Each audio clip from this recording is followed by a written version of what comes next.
دنیا کی تاریخ میں کچھ نام ایسے ہیں جو ہمیشہ زندہ رہتے ہیں۔ انہی میں ایک نام ہے چنگیز خان کا، جس نے اپنی طاقت، ذہانت اور عزم سے دنیا کا نقشہ بدل دیا۔ چنگیز خان کا اصل نام تیموجن تھا۔ وہ 1162 کے قریب منگولیا کی سخت اور سرد زمینوں میں پیدا ہوا۔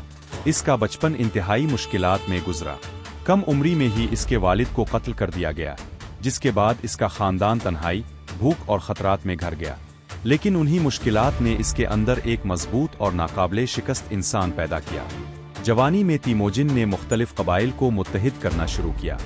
اس کی قیادت میں لوگ اس پر بھروسہ کرنے لگے اور آہستہ آہستہ اس کی طاقت بڑھتی گئی۔ 1206 میں اسے چنگیز خان کا لقب دیا گیا، جس کا مطلب ہے عظیم حکمران۔ یہی وہ وقت تھا جب اس نے باقاعدہ ایک عظیم سلطنت کی بنیاد رکھی۔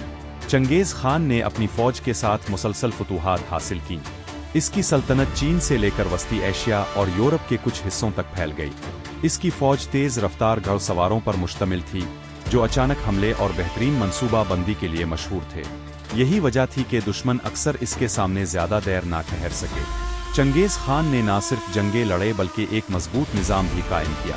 اس نے آسا کے نام سے قوانین بنائے، جن میں انصاف، نظم و ضبط اور برابری پر زور دیا گیا۔ اس نے مذہبی آزادی دی اور تجارت کو فروغ دیا، جس سے اس کی سلطنت مزید مضبوط ہوئی۔ اس کی شخصیت کے دو پہلو تھے۔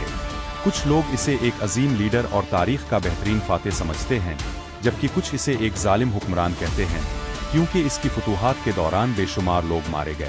1227 میں چنگیز خان کا انتقال ہو گیا، لیکن اس کی قائم کردہ سلطنت اس کے بعد بھی بڑھتی رہی اور اس کے اثرات صدیوں تک قائم رہے۔